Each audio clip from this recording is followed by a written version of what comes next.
Bom, pessoal, eu sou o professor Adriano Aron Freitas de Moura, do programa de pós-graduação em Engenharia Elétrica da UFESA, e eu trabalho com análise de sistemas de energia e com sistemas de geração, né, de conversão eóleo-elétrica. Então, no workshop do PPGE 2021 agora, eu vou apresentar para vocês o tema modelagem e simulação do DEFIG para sistemas de energia eólica interligados a sistemas de transmissão com alta potência de curto-circuito. Então, se trata do controle clássico, certo? Do sistema de energia eólica tipo 3, que é o DEFIG, para sistemas de transmissão que tem uma alta potência de curto-circuito, né? Ou seja, são sistemas que praticamente aí não vão variar a sua tensão, né, de conexão na subestação. A tensão ela é praticamente fixa, assim como a frequência é ditada pelo sistema, fortemente pelo sistema. E aí a eólica vai fazer, não é, esse papel de integrar e injetar a potência dela nesse sistema de transmissão.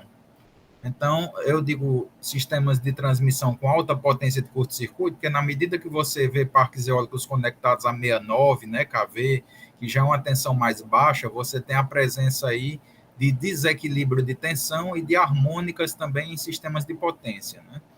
Essas harmônicas elas podem ser contornadas em parte, não é, aí com o uso de conversores ressonantes, né, no DFIG, assim como o desequilíbrio de tensão ele também pode ser contornado por conversores ressonantes, né?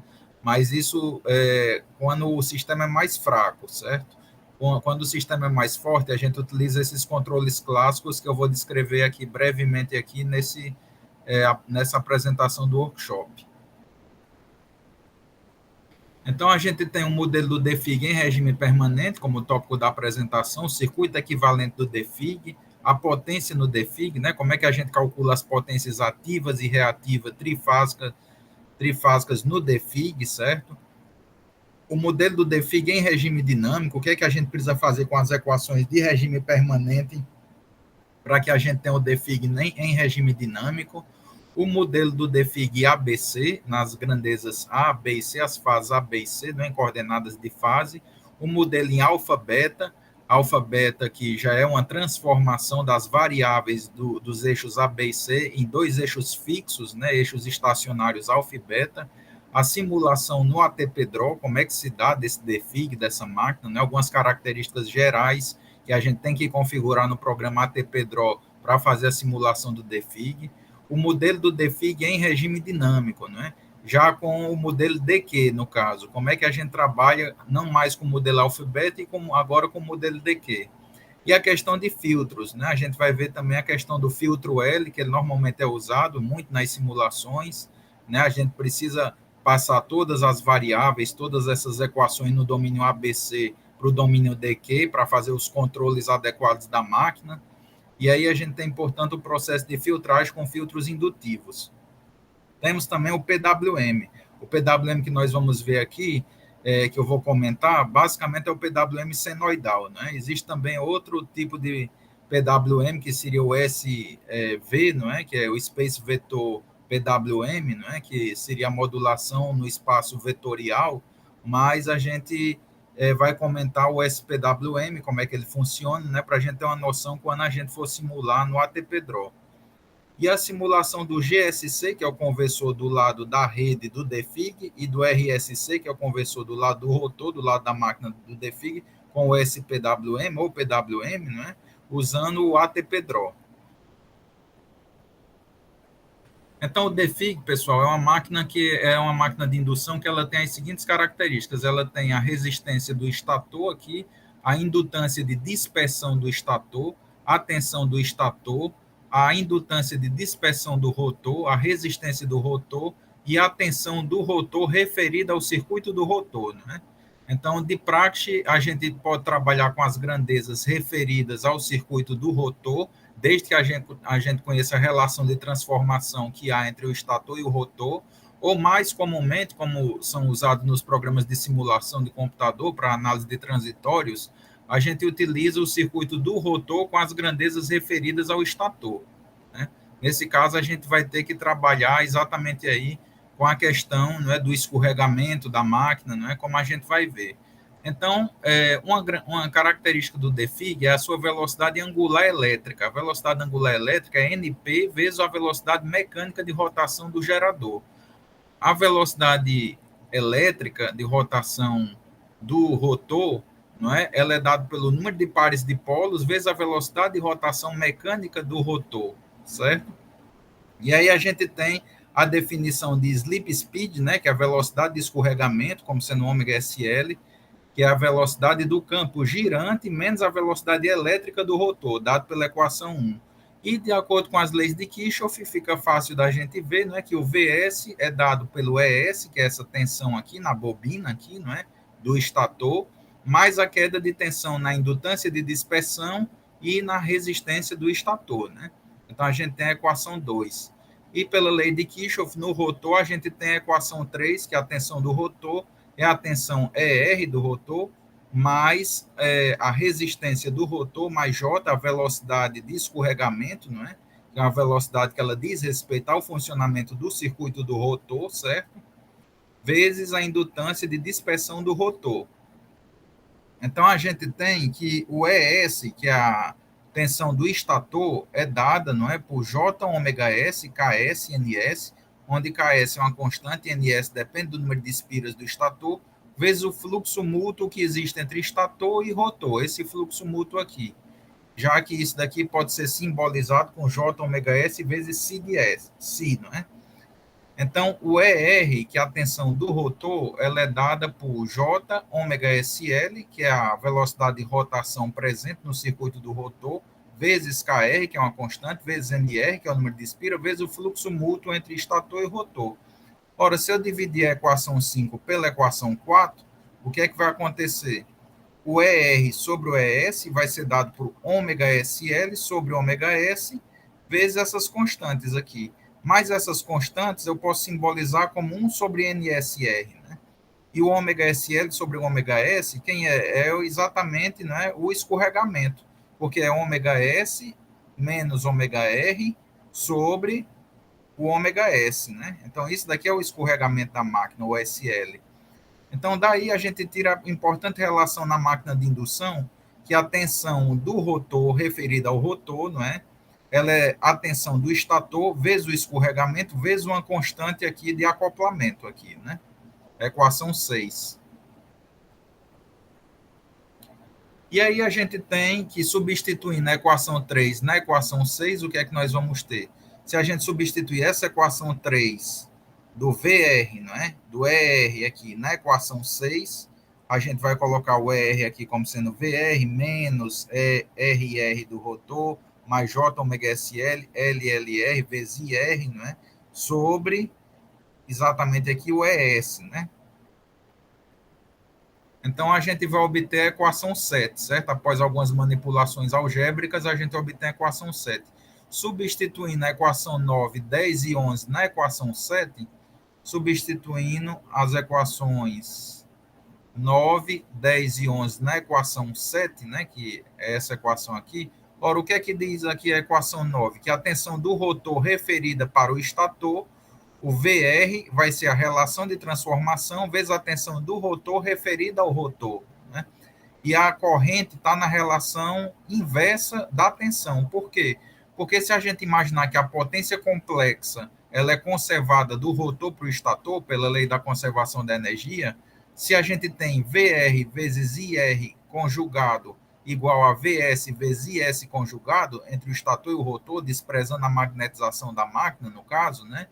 A gente vai chegar à conclusão que, como a tensão está na relação direta, as correntes, né, pela igualdade das potências complexas, vão estar na relação inversa. Né? E assim também nós vamos ter a relação da máquina de indução da impedância com o quadrado da relação de transformação, o quadrado da constante NSR. Né? E aí, substituindo as equações 9, 10 e 11 na equação 7, certo? O que é que a gente tem? A gente tem exatamente aí, não é? O VRR, ele é colocado como VR sobre NSR, né? VRR é colocado como VR sobre NSR, não é? Aliás, aqui o VRR está sendo colocado como NSR vezes VRR, né? Aqui, eu acho que aqui, eu não sei se aqui ficou referido ao rotor ou ao estator, não é? Mas aqui a gente tem NSR vezes VR sobre SL, né? Igual a ES, que é essa constante, 1 sobre SL, vezes NSR ao quadrado, substituindo 11, não é? Aqui, substituindo 11 aqui no RR, mais J, ômega S, NSR ao quadrado, LLR, vezes IR, 1 sobre NSR, né? Então, pessoal, nessa equação 7, está só com problema que não tem esse superescrito R aqui, certo? É a equação no circuito do rotor, né? Aí depois a gente coloca aqui referida ao rotor, substituindo as grandezas lá, não é? A gente obtém exatamente a equação 8, certo? A equação 8 que está aqui. Então, a tensão na bobina do estator, ela é J ômega S vezes o LM vezes o IM, que é a corrente de magnetização. Imaginando que o fluxo convencional se dá no estator, entrando no estator, e no rotor, entrando no rotor, a corrente IM, não é, vai ser a composição fasorial da corrente IS mais a corrente IR. Né? E a gente tem que o IM vai ser dado pelo fluxo magnético que a gente tem. O fluxo magnético é a indutância de magnetização vezes a corrente de magnetização, o fluxo magnético sobre a indutância de magnetização. E aqui a gente tem, não é, o circuito já referido ao estator, não é, com a presença do escorregamento aqui, de acordo com as equações aqui, né, com essas equações aqui, a gente tem o circuito referido já ao estator, não é? E aí a gente tem VR sobre SL e RR sobre SL, né? E aqui a gente tem o ES como sendo a tensão em cima da indutância de magnetização. Então, como eu falei, supondo o IS entrando no estator e o IR entrando no rotor, a gente tem que o IM é a composição fasorial do IS com o IR. Ora, mas o VS é RSIS mais JXLSIS mais JXM vezes IM. Isso a gente obtém escrevendo a malha da direita, não é? Aqui a malha das leis de Kirchhoff de tensão da direita. E o VR sobre SL, que é a tensão na esquerda, é igual a RR sobre SL mais LLR, tudo isso multiplicado pela corrente, mais, não é, o XM vezes o IM, a malha de tensão da esquerda, não é, que é a equação 17. Mais a potência do rotor, ela é a parte real da tensão do rotor vezes o conjugado da corrente do rotor. Então, nós temos a equação 18. Então, a potência do rotor é o real do VR, não é? O VR a gente vai substituir aqui a equação 17 na equação 18. A gente leva o SL multiplicando para lá, cancela SL com SL, fica RR e R, não é? E aí o IR conjugado aqui multiplicando, certo? Então a gente tem toda a expressão da equação 19, substituindo a equação 17 na equação 18.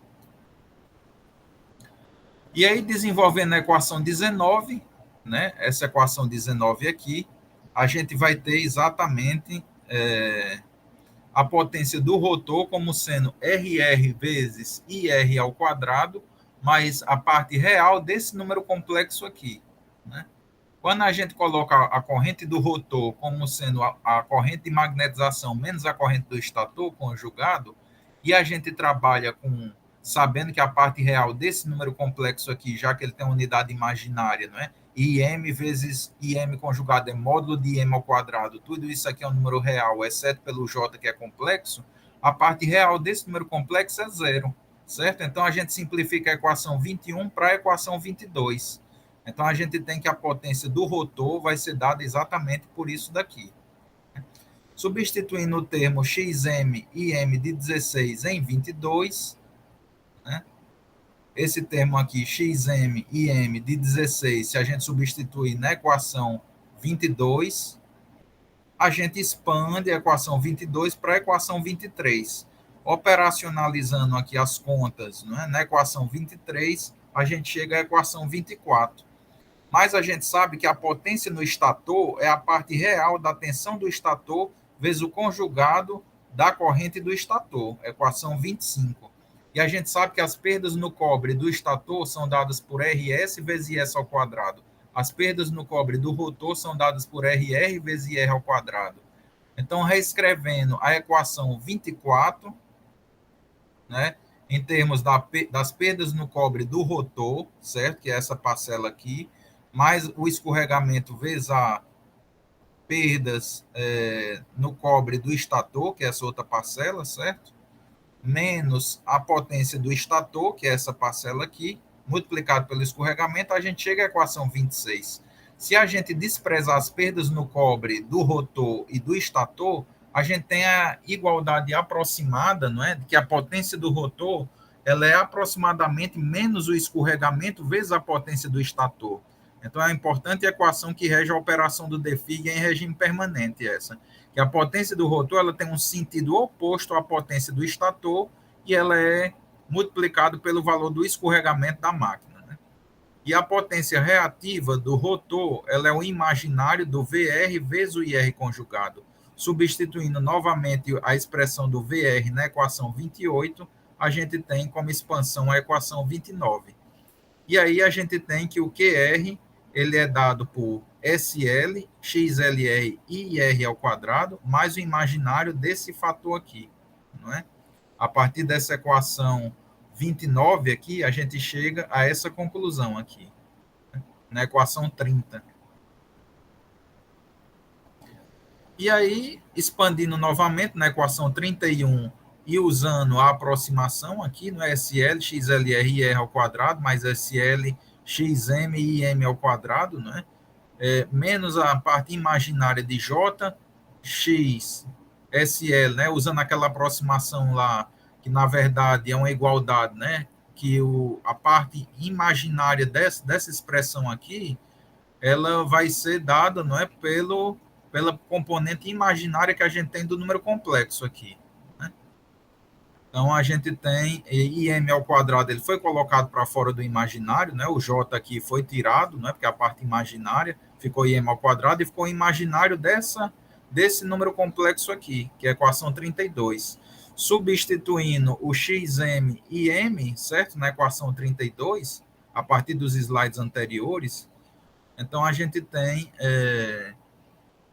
exatamente menos o imaginário de SL, VS menos RS, IS, menos JXLS, IS, vezes o IS conjugado, né? Substituindo o XM e M, onde o XM e M era dado exatamente por essa expressão aqui, da equação 16, VS menos RS, IS, menos JXLS vezes IS, né?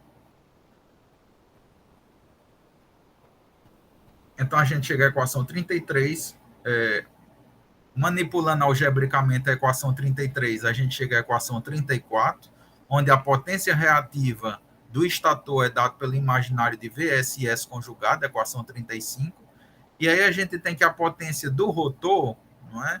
Ela vai ser menos SL vezes o QS, esse daqui é o QS e o SL, né? E essas três potências aqui, que potências são essas? Essas potências são a potência de dispersão do estator, da bobina do estator, a potência reativa de dispersão da bobina do rotor e a potência da impedância, né, da bobina de magnetização, dado por... E a gente obtém a fórmula 37, né, equação 37. Só que a gente pode usar uma aproximação que esse número aqui, certo, na operação do DeFig, ele é muito menor do que o QS. Ou seja, o QLS mais o QLR mais o QM, ele é muito menor do que o QS. Então, simplificando a equação 37, a gente obtém a equação 38, que diz a importante relação entre a potência reativa do rotor e a potência reativa do estator na operação do DeFig com o escorregamento da máquina, né? E a gente tem que a potência mecânica mais a potência do circuito do rotor, da energização do rotor, não é? Ela é dada, ela é a própria potência total da máquina, não é? Que é a potência eletromecânica aqui, que é a potência do estator, supondo que o sinal é o contrário, né? Porque o estator está injetando potência na rede elétrica. Então, a convenção de sinal aqui é assim. Quando a potência do estator está entrando na máquina, ela é positiva. Quando ela está saindo da máquina, ela é negativa. A equação 39. E aí a gente tem, né, que a potência do estator aqui, ela vai ser negativa, como eu falei. Então, o estator está com a potência, injetando a potência nesse transformador. Nós temos a potência gerada aqui, o GSC, certo? Aqui, o conversor do lado da rede, nessa situação aqui. Aqui o conversor do lado do rotor, né? E aí a gente tem os fluxos de potência na máquina, no rotor e no estator, que foi o que a gente fez até agora, né? Fizemos a modelagem do DFIG para ver como é o comportamento da máquina no estator e no rotor em regime permanente. Em regime dinâmico, o GSC tem o comportamento de controlar a tensão no capacitor CC, certo? Ele vai controlar essa tensão e, eventualmente, injetar uma determinada potência reativa na rede elétrica no barramento aqui, né, nesse transformador. Só que, em geral, o GSC trabalha com potência reativa nula, porque, em geral, não é necessário injetar potência reativa pelo GSC. O próprio rotor da máquina, a função do RSC, é de controlar a potência no estator do DFIG, tanto a potência ativa como a potência reativa, e o controle do RSC vai regular essa injeção de potência ativa e de potência reativa no estator do DFIG, né? Então, não é necessário o GSC fazer isso. A menos que a tensão esteja muito baixa na rede elétrica, aqui no caso de um afundamento de tensão, e aí é requisitado também pelo código de rede, né, o GSC operar injetando potência reativa para melhorar a tensão nesse barramento aqui, certo? Então, a gente tem a potência do rotor, certo? A gente vê que com a máquina funcionando aqui como gerador, a gente tem sempre a potência do estator como sendo negativa, certo? E a potência do rotor, ela pode estar nessa direção se a máquina estiver trabalhando no modo subsíncrono, ou seja, abaixo da velocidade síncrona, e a potência do rotor vai ser negativa aqui se a máquina estiver trabalhando no modo supersíncrono, ou seja, acima da velocidade síncrona. Temos uma caixa de engrenagens aqui que vai acoplar a baixa velocidade de rotação da turbina com a alta velocidade de rotação do DFIG, né, aqui, que é uma máquina de poucos polos, vai girar, portanto, a 1.800 RPM, né, a uma certa velocidade, aí a máquina para fazer exatamente a injeção de potência na rede elétrica. Então, a gente tem a potência como sendo a potência total da máquina, a potência do estator mais a potência do rotor. E a gente tem que a potência P, a potência do estator, usando a igualdade que o PR é menos SLPS, que a gente deduziu aqui, não é? Então, a gente tem que o P vai ser 1 menos SL vezes PS. E a potência mecânica, como tem sentido contrário à potência do estator, vai ser SL menos 1 vezes PS. Então, quando o ômega R é maior do que o ômega S, o escorregamento é menor do que zero, a gente está no modo supersíncrono. No modo síncrono, o ômega R é exatamente igual à velocidade do campo girante nas bobinas trifásicas do estator, do DFIG, né? Então, o escorregamento é zero. E no modo subsíncrono, o ômega R é menor do que o ômega S. Então, a gente tem o escorregamento, não é, maior do que zero nessa situação. Bom, o modelo simplificado de máquinas que os livros de máquinas elétricas e de sistemas de potência trazem sempre as indutâncias, né, as bobinas do estator como fixas aqui, né, e concentradas. Claro que a gente tem aqueles vários tipos de enrolamento na máquina, né, aqueles enrolamentos que são feitos nas máquinas elétricas, ondulado, imbricado, né, mas aqui, para efeitos didáticos, a gente tem um enrolamento concentrado num canto só e o campo também num canto só. Nessa situação, então, o rotor gira com ômega R, a velocidade elétrica de giro, né? E o estator é fixo aqui, não é, com seu campo fixo aqui. Então, a gente teria os eixos D e Q, né? Os eixos D e Q de rotação do campo girante do estator e a velocidade, né, de rotação do rotor em ômega 2 aqui. Então, a gente teria exatamente, né, a velocidade aqui do rotor aqui relativa, né, aqui, a velocidade relativa do rotor, como sendo ômega S menos ômega 2, né, em relação aos eixos A, B e C aqui. Em relação aos eixos A, B e C, a gente teria esse ângulo θS aqui, que é o ômega S, está relacionado ao ômega S, menos o θ2, que está relacionado ao ômega 2. tendo, portanto, o ângulo, né, aqui de escorregamento da máquina, né, que é aquele ângulo θ, que vai ser dado exatamente por ômega S menos o ômega R, no caso, né? E aí o modelo ABC, para estudos dinâmicos, né, do DFIG, ele parte a partir da modelagem das equações de regime permanente usando as derivadas, né? As derivadas dos fluxos magnéticos, né, aí do presente nas bobinas do estator e do rotor. Então a gente tem a resistência do estator, a resistência do rotor, temos a derivada do fluxo, não é, magnético do estator e do fluxo magnético do rotor, certo? Então, a gente tem essa equação concentrada aqui, não é, em termos vetoriais, o I é esse vetor de correntes aqui, esse RS é como se fosse a matriz 3 por 3 com RS na diagonal e fora da diagonal zero, os elementos, né? E o P é o operador de derivada para fazer a derivada do fluxo aqui em relação ao tempo, né? E a mesma coisa para as equações do rotor. Então, na máquina de indução, a gente percebe que a gente tem as equações de acoplamento entre estator e rotor, o LSS é a indutância própria do estator, o LSR é a indutância mútua entre estator e rotor, o LRS é a indutância mútua entre rotor e estator, e o LRR é a indutância própria do rotor. Então, a gente tem as equações 46 e 47 de acoplamento, né, e de descrição dos fluxos magnéticos do estator e do rotor. Então, essas equações 46 e 47, elas são feitas a partir dessas matrizes LSS e LSR.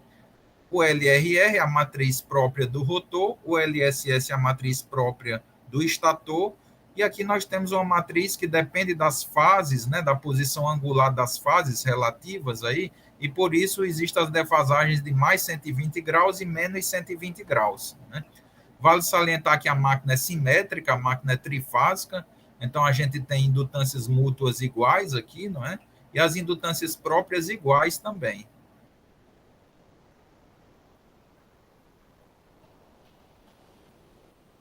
Então, o modelo em regime dinâmico do DFIG pode considerar a modelagem no domínio alfa-beta. Né? No domínio alfa-beta é um domínio que pode ser usado, mas ele, em termos de controle, vai resultar numa dificuldade maior, porque as grandezas nos eixos alfa e beta, elas também são senoides, certo? Elas também são senoidais, né? Assim como no A, B e C também são senoidais.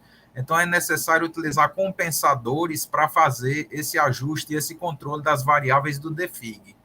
Já quando a gente estiver vendo posteriormente os eixos D e Q, a gente vê que os eixos D e Q transformam as variáveis em grandezas constantes. E essas grandezas constantes são possíveis de você passar por um controle PI, proporcional integral, e zerar o erro em regime permanente, fazendo com que o controle das variáveis se dê de uma forma mais simples. Né? Então, a partir desse diagrama, a gente vê que os eixos alfa e beta são fixos e nós temos a representação de um x em componentes xa mais xb mais xc, né? Vai dar exatamente esse x aqui. E quando a gente decompõe o x no domínio alfa e beta, não é?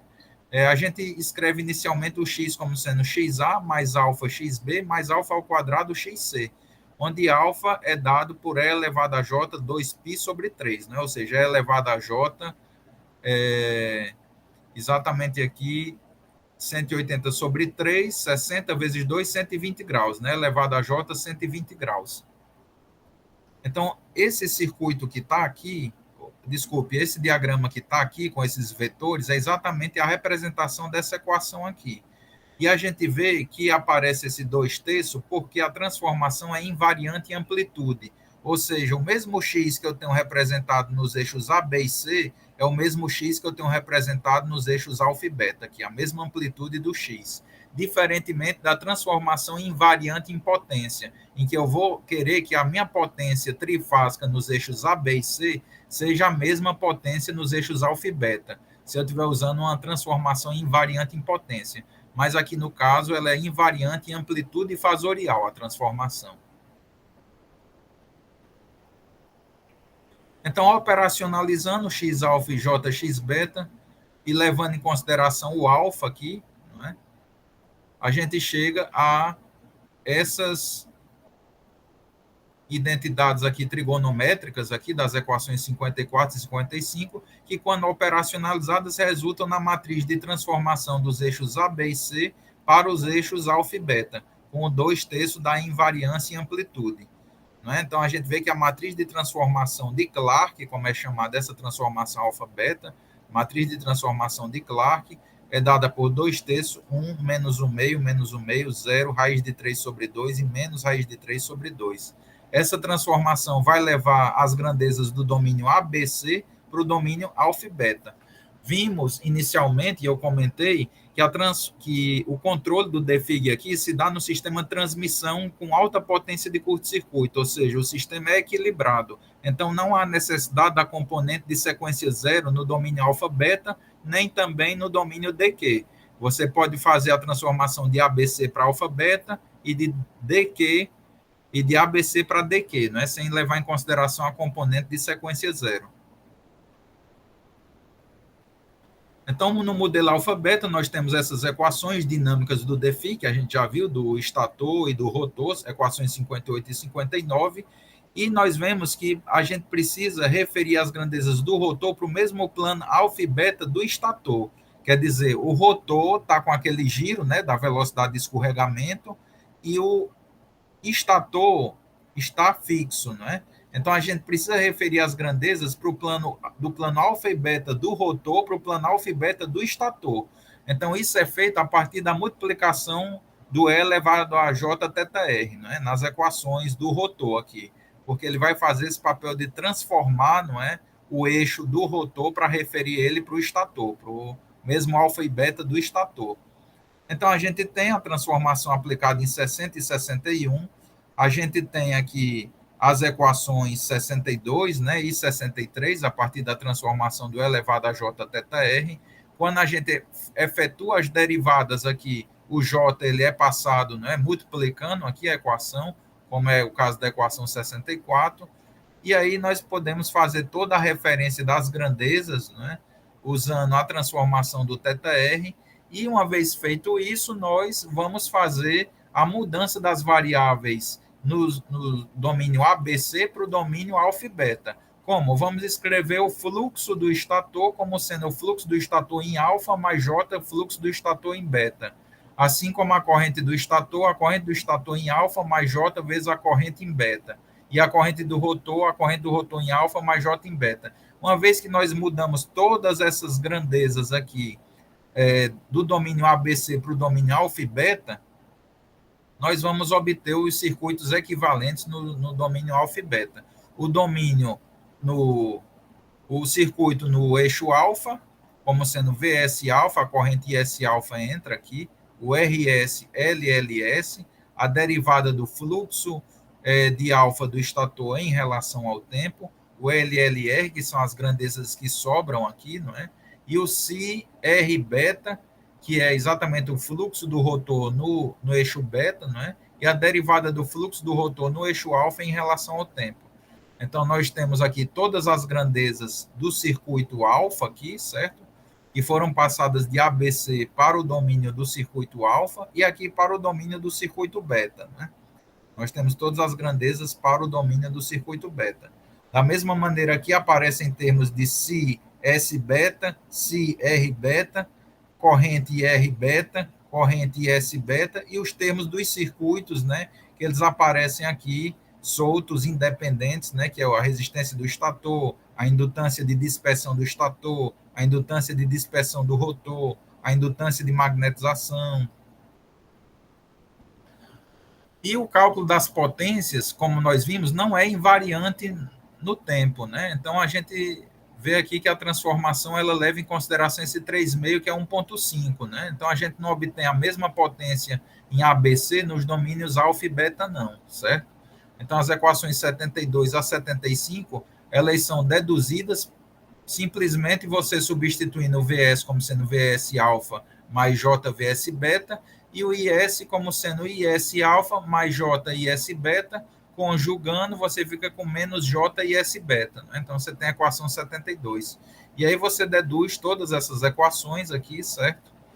e elas são facilmente obtidas através dessa substituição. Já o torque eletromecânico, eu não deduzi aqui, não é? Mas da teoria de máquinas, ele é dado por 3,5 vezes o número de pares de polos, vezes a parte imaginária do fluxo do rotor, vezes o conjugado da corrente do rotor. Substituindo nas suas componentes alfa e beta o CR e o I de R, a gente obtém a equação 76. Mas o torque eletromagnético também pode ser dado pelo 3,5, número de pares de polos, vezes o imaginário do CS, vezes a corrente do estator, né? O CS conjugado vezes a corrente do estator. Então, aí fazendo algumas manipulações algébricas, né, a gente também chega à equação 77. E agora, pessoal, a gente vai ver um pouco da simulação do DeFig no ATP Draw, né? No ATP Draw, a máquina que representa o DeFig é a máquina universal tipo 4, né? Essa máquina, o M4 aí. Então, nós temos aí o símbolo do DeFig, nós podemos identificar os terminais do rotor em ABC, os terminais do estator em A, B e C maiúsculo, né? O terminal de neutro. Nós temos o terminal de representação da velocidade de rotação a partir do circuito eletromecânico e o terminal de inicialização do torque, né? Então, o ATP utiliza uma maneira bem específica de representar a máquina elétrica, a máquina de indução, que é através de um circuito auxiliar que vai fazer o papel da parte mecânica do gerador. Vamos daqui a pouco ver esse circuito auxiliar, certo? É importante a gente frisar aqui que a frequência, né, do rotor ela está numa frequência diferente, né? Porque a frequência do rotor é o escorregamento vezes a frequência do estator. E aí a gente tem que a frequência do estator está na frequência da rede elétrica, os 50 Hz, né? Então é importante salientar a diferença entre a frequência do rotor e a frequência do estator. Então, no ATP e MTP, existe a modelagem do DeFig a partir de uma defasagem de 90 graus entre as bobinas do estator e do rotor, né? O ATP Draw utiliza o modo de conexão das bobinas do DeFig com o estator ligado em estrela e o rotor ligado em delta. Isso faz com que a conexão da máquina representativa do DeFig seja estrela delta 9, né? Estrela delta 9, que pode ser encontrado em alguns livros, né, como é o caso do livro do George Wakelet, de Power System Harmonics, ele tem lá as conexões do DeFig, e pode ser, né, que pegando em mais detalhes, a gente realmente consegue equacionar direitinho como é que é o comportamento do DeFig na modelagem do ATP e MTP. Esse bloco aqui, ele se refere à conexão do DeFig no modo supersíncrono, porque quando o DeFig passa do modo subsíncrono, ou seja, velocidade menor do que a velocidade síncrona, para o modo supersíncrono, velocidade maior do que a velocidade síncrona, há uma inversão natural das fases, né, da sequência de fases do gerador. Daí a importância da gente conectar esse bloco para fazer o circuito funcionar, por causa da inversão da sequência de fases. Então, esse bloco de transposição de fases, ele vai permitir a operação do DeFig na mudança do regime subsíncrono para o regime supersíncrono. Aqui eu tirei do livro do Bin-Yu, certo? De Power Systems,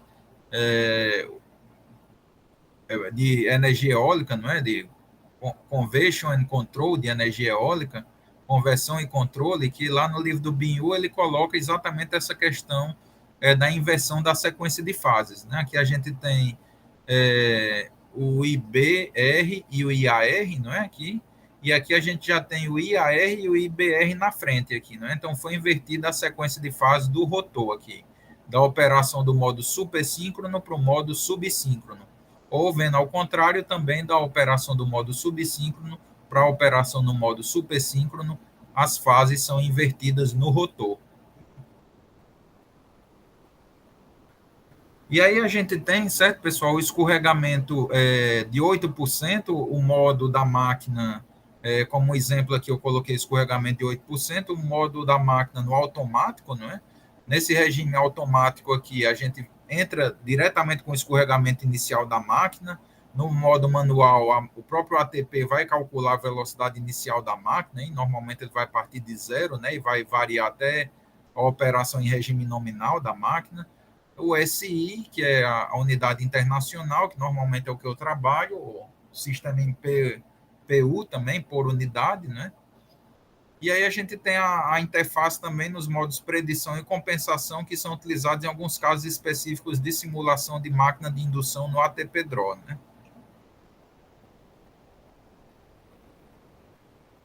Lembrando agora, nas telas do rotor e do estator, que essa indutância aqui, certo, é a indutância de dispersão do rotor. Muito importante frisar isso. Não é a indutância própria do estator nem do rotor. A indutância de magnetização ela é a entrada em magnete. E a do rotor de dispersão nessa tela aqui, e a do estator de dispersão na tela do estator, né? A resistência aqui é a resistência do rotor e lá no estator vai ser a resistência do estator. Então, a conversão da velocidade para o sistema de controle TEX. Né? Se a gente quiser controlar a velocidade, né, do DFIG, ler essa velocidade que está nesse terminal e passar por um circuito de controle, a gente converte ela para TEX usando esse símbolozinho do ATP-Draw, o TEX. E aí aqui o circuito, né, como eu falei, mecânico, né, do DFIG, o circuito elétrico equivalente do DFIG mecânico, em que o capacitor representa o momento de inércia do DFIG. Essa resistência representa a constante de amortecimento. A constante de amortecimento é o inverso dessa resistência. Essa daqui é uma fonte de tensão de amplitude e frequência muito baixa, certo? Para a partida da máquina. Fonte de amplitude e frequência muito baixa para a partida da máquina. Normalmente 10 a menos 5, certo? Capacitância simboliza o momento de inércia da máquina J. E aqui um torque extra, que é uma fonte de corrente, né? Que você está aplicando um torque extra no DFIG, que essa corrente aqui vai estar fazendo o papel do torque na equação, né? Aqui um medidor de potência ativa e reativa trifásico, que tem alguns circuitos do ATP, alguns circuitos de livros, né, do ATP Draw. E aí a gente escrevendo a lei dos nós para as correntes do circuito mostrado, a gente tem que a corrente externa, certo? Ela vai ser dada por CdVdt mais V sobre R, né? Que é o equivalente mecânico, que é a potência externa, que é essa corrente aqui, que está associada ao torque também, né? É o J, que é o momento de inércia, vezes a derivada da velocidade mecânica em relação ao tempo, mais D, que é o inverso da resistência, vezes a velocidade de rotação. Então dá para a gente ver que a tensão nesse capacitor aqui corresponde à velocidade de rotação do DFIG, a velocidade de rotação da máquina. Né? A equivalência é 10 elevado a sexta quilograma metro quadrado igual a 10 a sexta microfarad do momento de inércia, e da constante de amortecimento é 1 sobre R, R em ohms e D em newton-metros por radiano ao quadrado. E agora, não é, toda a transformação que a gente fez para alfa e beta, a gente pode fazer para DQ. Por que, que as constantes, né, as variáveis do circuito são constantes nos eixos D e Q? Elas são constantes porque o eixo D e Q varia, não é, a sua posição também na velocidade síncrona. Então, quando você coloca esse fasor X e você coloca as componentes em D e Q, você vê que são valores constantes, né? Porque o X gira em ômega S e o eixo DQ gira em ômega S. Não há velocidade relativa entre o fasor, que é o vetor, e o eixo DQ. Não é? Então, as componentes nos eixos D e Q são constantes. Né? E aí, essa transformação do eixo do X, né, para os eixos D e Q é simbolizada pela equação 78. O X, então, é elevado a J ômega ST vezes o X dQ, equação 79. E aí a gente tem, não é, que o XD mais JXQ, que é essa componente do X aqui, vai ser exatamente dada por cosseno de ômega ST menos J seno de ômega ST vezes o X, que em alfa e beta é X alfa mais J X beta. Multiplicando esse número complexo aqui desse parênteses com esse parênteses, separando as partes real e imaginária, a gente tem as componentes D e Q transformadas em relação às componentes alfa e beta, né? Nas equações 81 e 82, a gente obtém a equação exatamente aqui 83, né? Então, a equação 83, para transformar de alfa e beta para D e Q, basta a gente usar a matriz 2 por 2, cosseno de ômega ST, seno de ômega ST, menos seno de ômega ST e cosseno de ômega ST. E a gente tem que o x, né, vai ser dado por módulo de x vezes E elevado a j ômega s de t mais θs. Né? Então, a gente vai ter exatamente esse x aqui, não é, como sendo a posição angular dele como correspondendo a ômega st, mais o θs, que é esse ângulo aqui, né, entre o eixo D e entre o vetor x aqui, a equação 84. E aí a gente escreve todas as grandezas dos eixos A, B e C nos eixos D e Q.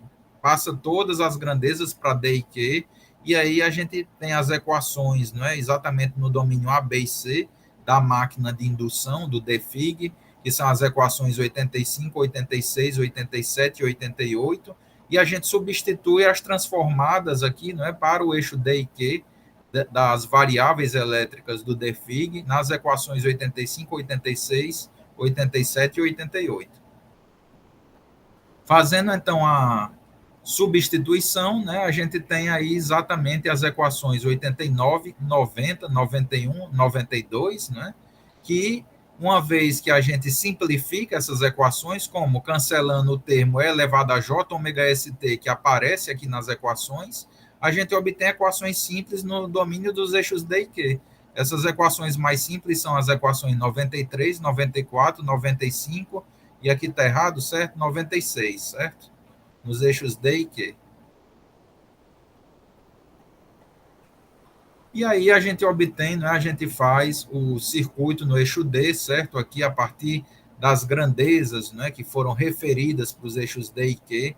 E aí a gente tem também o circuito, né, no eixo Q também. Observamos as fontes que aparecem aqui, dependendo da velocidade de rotação da máquina, né? Aparecem as fontes aqui no eixo Q, aqui, não é? No circuito aqui do eixo D, não é? Que é o VRD e o VSD, aparece o CRQ com ômega R, né? E aparece aqui o CSQ aqui também, né? Na parte do estator da máquina. Na parte do circuito do eixo Q, a gente tem VRD, VSQ, IRQ e ISQ aqui, né? E a gente tem exatamente aqui o circuito, não é? Com as fontes aqui também de tensão dependentes da velocidade aqui, não é? E essa daqui dependendo da velocidade síncrona da máquina, né? E a gente vê, não é, que como a transformação ela é invariante em amplitude, mas não invariante em potência, a gente tem a presença dos termos 3 meios aqui, né, também. 96, 97, 98, 99. Que essas equações, da mesma maneira que na transformada alfa e beta, elas são obtidas substituindo o VSDQ e o ISDQ nessa parte aqui das equações, né, na parte real e imaginária das equações, para obter as equações 96, 97, 98 e 99. A gente tem que o DFIG normalmente é controlado com controle orientado à tensão do estator, né? O que significa isso? Que toda a tensão de eixo direto é a própria tensão do estator e a tensão de quadratura ela é nula. Quem faz esse papel é o PLL, certo? Que é o Phase Looked Loop.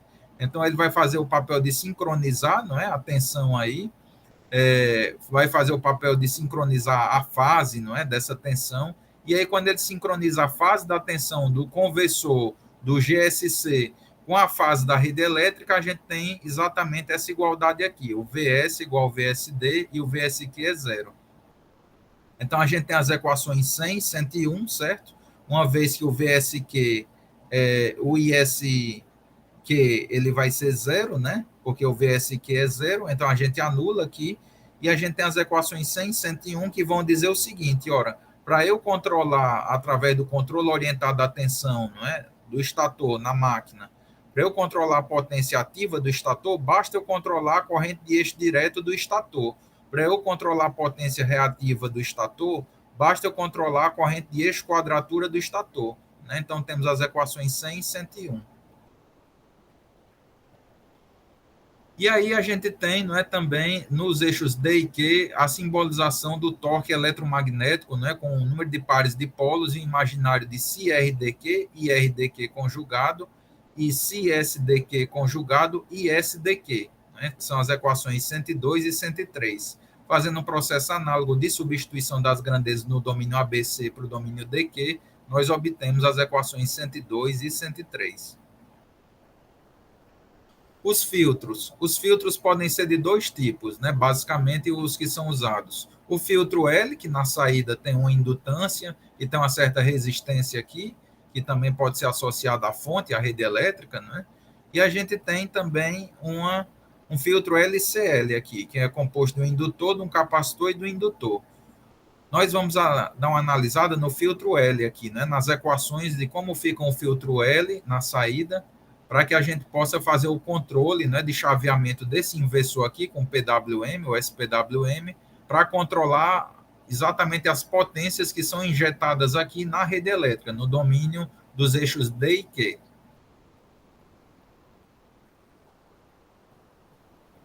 Então, a gente tem, né, na equação 104 a equação da queda de tensão na indutância do filtro aqui. Né? A gente tem que o Vp é menos L, que é a derivada do I em relação ao tempo, vezes a indutância, menos R vezes I, mais a tensão V.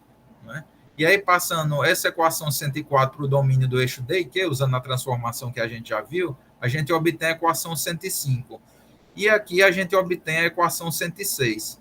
Ora, mas esses termos aqui que estão de derivada no eixo direto e no eixo quadratura, eles são em regime permanente nulos, né? Esses termos são nulos. Então, eles vão ser regulados exatamente pelo papel do controle PI. Né? O controle PI ele vai fazer o papel de regular esses termos aqui de derivadas para tornar eles nulos. De tal maneira que no regime permanente nós temos esse termo aqui, que depende da corrente do eixo direto, com esse termo aqui que depende da corrente do eixo quadratura, esse termo aqui na tensão de eixo quadratura, que depende da corrente de eixo quadratura, mais esse termo que depende da corrente de eixo direto. Né? Então, essas daqui são as tensões de chaveamento do inversor, que a gente vai ter que estabelecer de tal maneira a respeitar as leis de Kirchhoff para obter uma determinada potência que a gente queira na saída do inversor, do GSC. E essas daqui são as equações, né, das tensões da rede elétrica aqui, né? Então, essa equação 104 nada mais, nada menos é do que a equação da queda de tensão daqui para cá, do VPA para o VA, né? A equação da queda de tensão aqui, que a gente tem no filtro. Para o filtro LCL seria um pouco mais complexo, né? Porque a divisão das correntes aqui com o capacitor. Mas a gente também pode fazer a modelagem também para colocar no controle também o filtro LCL.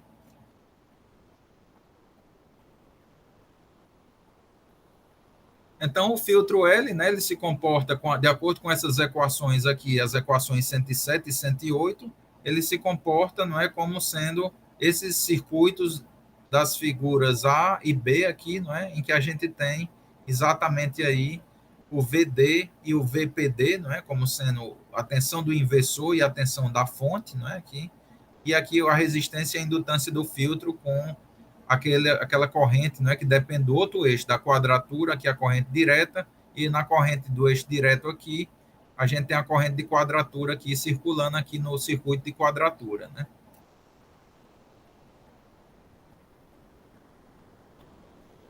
E a modelagem do capacitor que a gente tem no DFIG, não é? A gente sabe que a potência dele, toda a potência do capacitor, ela é dada por VDC vezes a corrente que vai para o capacitor, não é?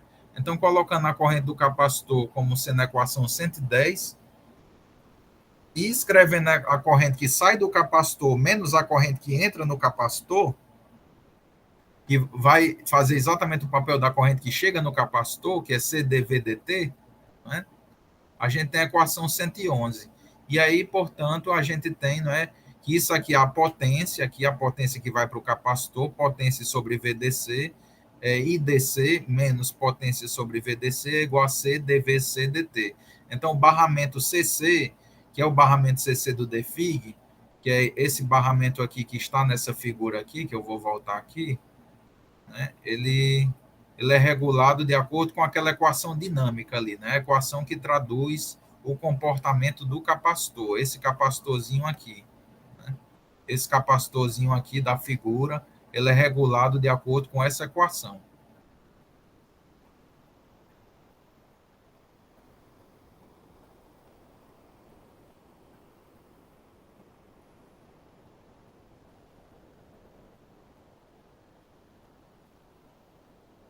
E aqui nós temos o PWM. De uma maneira bem simples, o PWM aqui não está com a tensão senoidal, certo? Não é um SPWM, mas serve para ilustrar que a constante aqui de chaveamento do PWM vai ser o VAM, que é essa tensão aqui, esse valor da tensão do sinal de referência, em relação ao sinal triangular, não é? Então, de acordo com o modo como isso daqui cruza o sinal triangular, a gente tem os pulsos de chaveamento dos IGBTs, né, da chave do PWM, e a gente tem o período em que a chave é chaveada e o período em que ela está desligada, né? E aí a gente tem a simbolização, né, dessas constantes, né, a partir do KPWM vezes o VAM. O KPWM é 1 sobre o DA, não é? Aqui no caso, vai ser o KPWM vezes VAM, onde o KPWM é 1 sobre o Vτ, não é? O inverso da tensão desse Vτ aqui, que é a amplitude da tensão triangular, não é? E aí a gente tem as constantes de chaveamento, né? E a tensão média, não é, aqui de saída aqui, não é, no caso do inversor, não é, a partir desse chaveamento do PWM. Então esse daqui, pessoal, indo para a parte da simulação do GSC e do RSC, a partir desses conceitos, né, é o circuito montado no ATP-DRO, a gente tem aqui a gente tem os IGBTs aqui, né, que são essas chaves aqui que estão coloridas aqui, que vão fazer o papel de chaveamento e receber o sinal de controle do rotor aqui, do RSC, para chavear e alimentar o rotor aqui. Aqui nós temos a indutância do rotor de partida do DFIG, a energização dele no modo supersíncrono, não é? Utilizando o bloquinho que está aqui. Aqui nós temos uma modelagem da turbina eólica, a turbina eólica com a velocidade do vento, em que regime ela está trabalhando de operação, com que velocidade do vento ela está trabalhando. O circuito mecânico, não é, do DFIG, como eu comentei já, certo? A gente tem aqui a modelagem da rede elétrica, temos um filtro RL, não é? Aqui na saída do GSC aqui seria o GSC aqui e aqui o RSC. Aqui nós temos o capacitor, o barramento CC do DFIG, e a máquina está ligada no sistema de transmissão, né, com alta potência de curto-circuito, e exatamente aí ela não vai sofrer a influência, né, de desequilíbrio de tensão nem de harmônicas, né? Então, aqui é a tensão do barramento CC, certo? Após a simulação, nós temos aqui uma certa amplitude, uma variação aqui, mas que ela pode ser contornada com o chaveamento suave do GSC, que é o que o professor De Hong-Shu coloca no livro dele, não é? O professor De Hong-Shu coloca que a gente primeiro energiza o GSC para estabelecer essa tensão no barramento CC, e depois a gente liga o RSC. Aqui a gente está ligando o RSC e o GSC junto, então não estamos partindo da tensão no capacitor como zero aqui, por isso que tem um transitório maior, certo? Então, a tensão ela se estabiliza em 1.800 volts aproximadamente, que é esse valor que está aqui no gráfico, aqui, vai dar em torno de 1.800 volts, e o controle é muito bem realizado, né, em 1.800 volts aqui. Aqui a tensão do estator, né, só para ver que ela é senoidal e tem 50 Hz, né, aqui de frequência. Aqui as potências, certo, do estator da máquina. A partir da tensão de alimentação do rotor, elas estão sendo controladas em 931 kW, certo? Essa máquina está injetando quase 1 megawatt de potência na rede, e a potência reativa dela ela também está trabalhando, nesse caso aqui, não com fator de potência unitário, mas com a injeção de 328 kW de potência kilovolt ampere reativo, né? Kilovolt ampere reativo de potência trifásica, não é, na rede elétrica também. Então nós vemos que a ação do controle, né, dos controladores PI nos eixos D, que é muito bem feita, né? A potência está praticamente constante aqui em regime permanente, certo? A potência ativa no circuito, no GSC, ela é um sinal negativo, porque indica que a potência está sendo injetada exatamente, né, aqui no circuito, mostrando para vocês, ó. O probe de corrente, né, o medidor de corrente, está para cá. Como é negativo, quer dizer que a potência está indo para a esquerda. Então, no modo supersíncrono, a máquina injeta potência no sistema. Por isso que a potência lá no gráfico do GSC está sendo negativa, né? E o controle, né, da potência reativa no GSC em zero, né, para manter o fator de potência do GSC o mais próximo possível da unidade. Isso também está sendo visualizado na simulação. Aqui nós temos a tensão chaveada no GSC, certo? tensão chaveada no GSC, que tem uma frequência de 50 Hz, né? A tensão também tem uma frequência muito alta, né? E a tensão no circuito do rotor, que ela é o escorregamento vezes a frequência do estator, não é, que tem uma frequência aqui bem menor já, não é, do que no GSC, no circuito do RSC, do rotor. O efeito do controle do GSC na tensão durante um curto-circuito trifásico em 2 segundos. Em 2 segundos acontece o curto-circuito é retirado em 2,5 segundos, passa meio segundo, e aí nós temos o restabelecimento, né, do controle, a partir dos controles PIs da máquina, nós temos o restabelecimento do controle na tensão de 1.800 volts do barramento CC. Aqui nós temos a monitoração da potência no estator ativa trifásica e da potência reativa trifásica no estator também. Nós vemos que o curto-circuito, né, ele bagunça um pouco aqui essas potências, mas após ser retirado o curto-circuito, o controle volta a atuar e restabelece as potências na máquina. Então, pessoal, eu tenho estudado várias bibliografias, né, reunido um material, e aí eu aqui fiz uma reunião aqui das principais referências, certo, dos livros aí que tem esse assunto, né, que é um assunto muito interessante, de sistemas de energia eólica na parte dinâmica. Nós temos o livro do professor De Shu, não é, que é esse que aparece em primeiro lugar aí, que ele está sendo utilizado nas aulas, né, da pós-graduação que eu estou ministrando, né. E aí nós temos em segundo lugar o livro de Geração Hidrelétrica e Eólica, muito bom também, de edições UFC, que eu sou um dos autores, e tem a parte de Flick, né, a parte de qualidade de energia também, das turbinas eólicas. O livro do Charkaui, que é um livro muito bom também, que eu gosto muito de usar ele também, esse livro, porque ele é muito didático, né? O livro do Mohan, que é o livro de drives, né, de acionamentos de máquinas elétricas, que tem algumas implementações de simulação, inclusive, né, em Simulink, né, e no outro software que é o Workbench também, muito bom também para fazer os drives dos acionamentos das máquinas elétricas. O livro do professor Bin Yu, né, que é o chinês, que é Power Conversion and Control of Wind Energy Systems, que foi de onde eu retirei aquela mudança dos modos supersíncrono para subsíncrono, né? O livro do K.R. Padiá, que é um livro também que tem a parte do DFIG, certo? Esses diagramas que a gente usa, não é, para fazer o controle do DFIG, tem parte deles nesse livro de 2019 também. O livro do professor Simões, né, Farrete, que é um livro da CRC aí, que eu adquiri há pouco tempo, eu estou estudando um pouco essa questão do controle, né, orientado à tensão do estator e outros tipos de controles possíveis também nas máquinas de indução. O livro do Ion Boldea, que é um livro muito clássico aí já, né, que já vem de alguns anos, que tem a parte também de transitórios em máquinas elétricas. O livro do Show, que tem uma parte de estabilidade, né, de cálculo e controle também, da Wiley 2020, muito bonzinho também.